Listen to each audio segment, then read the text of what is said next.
SSC GD भरती 2026 महाराष्ट्र। नमस्कार विद्यार्थी मित्रांनो, तुमच्यासाठी अतिशय आनंदाची बातमी घेऊन आला। 61,738 जागांसाठी एसएससी जीडी भरती या ठिकाणी निघत आहे आणि या संदर्भात एक अपडेट आला, या संदर्भात एक पत्रक आले। ते अपडेट आणि पत्रक मी तुम्हाला या व्हिडिओच्या माध्यमातून दाखवणार आहे। आणि एसएससी जीडी भरतीमध्ये शिक्षण फक्त 10वी पास लागते। महाराष्ट्रातील आपण कोणत्याही जिल्ह्यातले असाल तर महिला उमेदवार आणि पुरुष उमेदवारांना फॉर्म भरता येणार आहे एसएससी जीडी भरतीमध्ये। आणि यावर्षी जे विद्यार्थी मित्रांनो मोठा बदलाव आपल्याला या ठिकाणी पाहायला भेटणार आहे। कोणता बदलाव या ठिकाणी मोठा होणार आहे तो सुद्धा मी तुम्हाला या व्हिडिओच्या माध्यमातून सांगणार आहे। त्याचबरोबर पेपर यामध्ये होणार नाही एक लक्षात ठेवा, त्याचं पण कारण मी तुम्हाला या व्हिडिओच्या माध्यमातून सांगणार आहे। आणि एसएससी जीडी भरतीमध्ये किती जागा रिक्त आहेत ते पण आपण या ठिकाणी सांगणार आहे। बीएसएफ सीआयएसएफ मध्ये किती जागा रिक्त आहे, उंची किती आहे, छाती किती आहे, ग्राउंड किती आहे, संपूर्ण माहिती मी तुम्हाला आजच्या व्हिडिओच्या माध्यमातून एसएससी जीडी भरतीबद्दल सांगणार आहे। तर आजचा व्हिडिओ खूप महत्त्वाचा होणार आहे, व्हिडिओ शेवटपर्यंत बघा आणि व्हिडिओला आताच लाईक करा। नमस्कार विद्यार्थी मित्रांनो, माझी नोकरी कॉर्नर यूट्यूब चॅनलवर मी गोपालांकडे तुमचं सर्वांचं सहर्ष स्वागत करतो। तर मित्रांनो, व्हिडिओचा थंबनेल बघून तुमच्या लक्षात आलं असेल की आपला व्हिडिओ कोणत्या टॉपिकवर होणार आहे।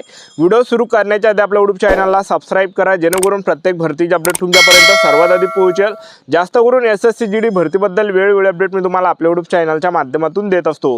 व्हिडिओ सुरू करण्याच्या अगोदर सर्वांना एक रिक्वेस्ट आहे, तुम्ही आपला व्हिडिओ कोणत्या जिल्ह्यातून पाहून राहिले नक्की कमेंट बॉक्समध्ये सांगा, जेणेकरून मला पण अंदाज लागणार आहे की आपला व्हिडिओ कोणकोणत्या जिल्ह्यापर्यंत पोहोचू राहिला। तर बघा विद्यार्थी मित्रांनो, एसएससी जीडीची यावर्षी मोठी भरती आपल्याला पाहायला भेटणार आहे 61,738 जागांसाठी। आणि डेट पण मी तुम्हाला सांगणार आहे, फॉर्म भरणे केव्हापासून चालू होत आहे ते पण तुम्हाला पुढे या ठिकाणी सांगणार आहे। तर एसएससी जीडी भरतीमध्ये पात्रता काय, तर पहा यामध्ये 10वी पास शिक्षण लागते। महाराष्ट्रातील कोणत्याही जिल्ह्यातल्या महिला उमेदवार आणि पुरुष उमेदवारांना फॉर्म भरता येते। आणि वयोमर्यादा जे लागते एसएससी जीडी भरतीमध्ये 18 ते 23 वर्षापर्यंत वयोमर्यादा आहे। आणि एसएसटी कॅटेगरीला यामध्ये 18 ते 28 वर्षापर्यंत, ओबीसी कॅटेगरीसाठी 18 ते 26 वर्षापर्यंत यामध्ये वयोमर्यादा आहे। आणि त्याचबरोबर फीचा जर आपण विचार केला तर जनरल ओबीसी ईडब्ल्यूएस कॅटेगरीसाठी 100 रुपये फी असणार आहे पुरुष उमेदवारांसाठी। आणि महिला उमेदवार जर कोणत्या कॅटेगरीचे असाल, SST OBC EWS NTV open SBC कोणती कॅटेगरी, 1 रुपये सुद्धा यामध्ये फी नसणार आहे एसएससी जीडी भरतीमध्ये। आणि एसएसटी कॅटेगरीचे जर तुम्ही असाल तर एसएससी जीडी भरतीमध्ये 1 रुपये सुद्धा फी आपल्याला लागणार नाही, एक लक्षात ठेवा, ठीक आहे। तर बघा विद्यार्थी मित्रांनो, एसएससी जीडी भरती संदर्भात एक नुकताच या ठिकाणी पत्रक आलेलं आहे, अपडेट आलं आहे। तर ते अपडेट मी तुम्हाला स्क्रीनवर या ठिकाणी दाखवून देतो, बघू शकता विद्यार्थी मित्रांनो। हे पत्रक आलेलं आहे, काय म्हटलंय तर बघा, सीएपीएफ मध्ये 61,738 पद रिक्त। तर बघा या ठिकाणी काय म्हटलं, detail of sanctioned strength actually strength and vacancy in CAPF Assam rifle as on date. तर बघा विद्यार्थी मित्रांनो, सीआरपीएफमध्ये जर आपण या ठिकाणी पाहिलं तर सीआरपीएफमध्ये 18,134 जागा रिक्त आणि बीएसएफमध्ये 5,874 जागा रिक्त आहे।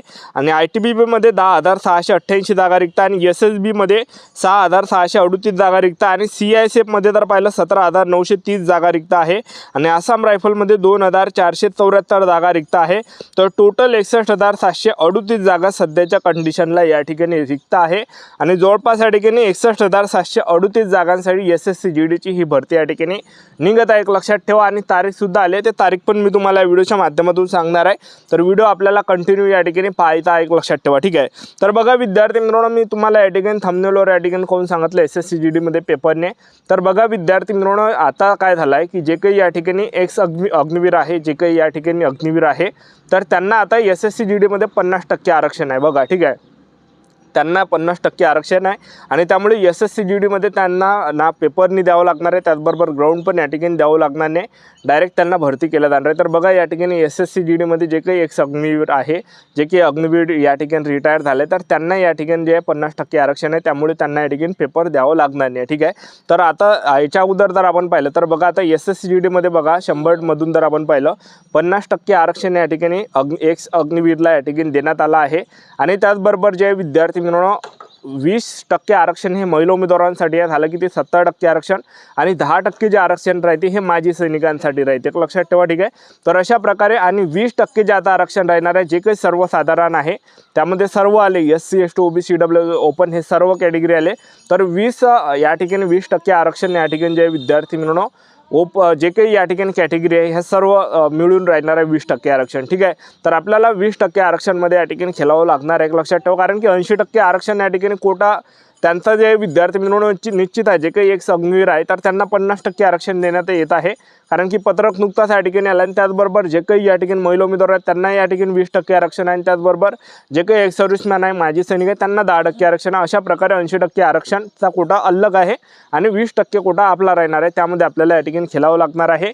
आणि त्याचबरोबर जे विद्यार्थी मित्रांनो मी तुम्हाला एक सांगतो, जर समजा महाराष्ट्रामध्ये SSC GDच्या ज्या जागा निघते दरवर्षी 2000 झालं अशा जागा निघते 1000 2000, तर एक उदाहरण देऊन आलो. 1000 जागा महाराष्ट्रासाठी राहिल्या, कारण की स्टेट वाईज वॅकन्सी राहते. 1000 जागा निघाल्या तर 500 जागा ह्या एक्स अग्निवीरच्या राहणार आहेत, त्यांचा कोटा राहणार आहे, त्यांच्यासाठी ते राखीव राहणार. राहिल्या किती 500 जागा, 500 मधले 200 जागा या ठिकाणी ज्या महिला उमेदवारांसाठी राखीव राहणार आहे. राहिल्या किती आता आपल्याजवळ या ठिकाणी 300 जागा. आणि 300 जागामधून जे विद्यार्थी मिळवणं 100 जागा ह्या माजी सैनिकांच्या राहणार आहे. तर झाल्या किती या ठिकाणी 800 जागा त्यांच्या आणि 200 जागा आपल्या राहणार आहे. 200 जागा SC ST OBC EWS open हे सर्व कॅटेगरी आले. ठीक आहे, अशा प्रकारे आहे. तर SSC GD मध्ये निवड प्रक्रिया जर पाहिलं तर सर्वसाधारण पेपर असणार आहे. पेपरमध्ये जे प्रश्न परीक्षेला विचारले जाणार आहे सामान्य ज्ञानचे म्हणजे जनरल नॉलेजचे या ठिकाणी 20 प्रश्न आणि त्याचबरोबर गणिताचे 20 प्रश्न, बुद्धिमत्ता चाचणीचे 20 प्रश्न आणि हिंदी व्याकरणाचे 20 प्रश्न, टोटल 80 प्रश्न परीक्षेला विचारले जाणार आहे. एका प्रश्नाला 2 गुण आहे. 160 मार्काचा हा पेपर असणार आहे. 80 प्रश्न परीक्षेला विचारले जाणार आहे. पेपरमध्ये नेगेटिव्ह मार्किंग आहे 0.25 एवढी नेगेटिव्ह मार्किंग आहे. 4 प्रश्न चुकले, 1-2 प्रश्न असणार आहे तो मायनस होणार आहे, असे नेगेटिव्ह मार्किंग आहे. पेपर झाल्यानंतर 1 घंट्याचा पेपरचा टाईम राहते आणि पेपर झाल्यानंतर दुसऱ्या टप्प्यामध्ये आपलं काय असणार SSC GD भरतीमध्ये ग्राउंड असणार आहे. तर SSC GD भरतीमध्ये उंची किती लागते, पुरुष उमेदवारांसाठी उंची SC असाल, OBC असाल, ओपन असाल, EWS असाल तर पुरुष उमेदवारांसाठी उंची 170 सेंटीमीटर आणि महिला उमेदवार जर असाल SC OBC EWS ओपन कॅटेगरीच्या 157 सेंटीमीटर उंची लागणार आहे. छाती 80 सेंटीमीटर, फुगून 5 सेंटीमीटर भरली पाहिजे. आणि त्याचबरोबर ST कॅटेगरीच्या जर तुम्ही असाल तर ST कॅटेगरीच्या पुरुष उमेदवारांसाठी उंची 162.5 सेंटीमीटर उंची लागणार आहे आणि महिला उमेदवार जर ST कॅटेगरीच्या असाल तर 150 सेंटीमीटर उंची लागणार आहे. छाती 76 सेंटीमीटर ST कॅटेगरीला, फुगून 5 सेंटीमीटर भरली पाहिजे. आणि त्याचबरोबर ग्राउंडचा जर आपण विचार केला तर पुरुष उमेदवारांना यामध्ये 5 किलोमीटर रनिंग आहे. 5 किलोमीटर रनिंग आपल्याला 24 मिनिटांमध्ये मारायचे. जे पण पुरुष उमेदवार 5 किलोमीटर रनिंग 24 मिनिटांमध्ये रनिंग मारणार आहे तर ते ग्राउंड क्वालिफाय असणार आहे, ग्राउंड पास असणार आहे. आणि जे पण विद्यार्थी 5 किलोमीटर रनिंग 24 मिनिटापेक्षा जर जास्त सेकंड लागला तर आपण या ठिकाणी फेल केले जाणार आहे, अपात्र केले जाणार आहे, एक लक्षात ठेवा. ठीक आहे, तर अशा प्रकारे SSC GD मध्ये पुरुष उमेदवारांसाठी ग्राउंड आहे. महिला उमेदवारांसाठी जो इव्हेंट आहे तर महिला उमेदवारांना 1600 मीटर रनिंग आहे. 1600 मीटर रनिंग महिला उमेदवारांना 8.5 मिनिटांमध्ये मारायचे. ज्या पण महिला उमेदवार 1600 मीटर रनिंग 8.5 मिनिटांमध्ये रनिंग मारणार आहे तर त्या ग्राउंड क्वालिफाय असणार आहे, ग्राउंड पास असणार आहे. ज्या पण महिला उमेदवार 1600 मीटर रनिंग 8.5 मिनिटापेक्षा जर जास्त टाईम आला तर फेल केल्या जाणार आहे, अपात्र केल्या जाणार आहे. अशा प्रकारे जे विद्यार्थी मित्रांनो SSC GD भरतीमध्ये आपल्या या ठिकाणी ग्राउंड असणार आहे. ठीक आहे, आता SSC GD मध्ये काय तर BSF CISF CRPF ITBP Assam rifle SSB NCB SSF SSB ह्या काही पॅरामिलिटरी फोर्सेसच्या ज्या जागा आहे हे SSC GD मार्फत या ठिकाणी निघते. तर आता SSC GD ची ही 61,738 जागांसाठी ही भरती या ठिकाणी निघत आहे. तर कोणत्या महिन्यामध्ये निघत आहे, कधीपर्यंत निघत आहे असे विद्यार्थ्यांचे कमेंट होते. तर बघा, सप्टेंबर ते ऑक्टोबर महिन्यापर्यंत SSC GD ची या ठिकाणी फॉर्म भरणे चालू होणार आहे. आणि त्याचबरोबर पेपर आपल्या या ठिकाणी जवळपास 2027 मध्ये पेपर असणार आहे, डिसेंबर किंवा जानेवारी महिन्यापर्यंत. तर त्यामुळे आतापासून आपापल्या तयारीमध्ये लागा. SSC GD भरती हे सप्टेंबर ते ऑक्टोबर महिन्यामध्ये या ठिकाणी निघणार आहे, फॉर्म भरणे चालू होणार आहे. त्यामुळे आतापासून आपापल्या तयारीमध्ये लागा. आपलं YouTube चॅनल सबस्क्राईब करून ठेवा, वेळोवेळी अपडेट देत राहा. आजच्या दिवसात थांबतो, भेटायला व्हिडिओमध्ये. जय हिंद.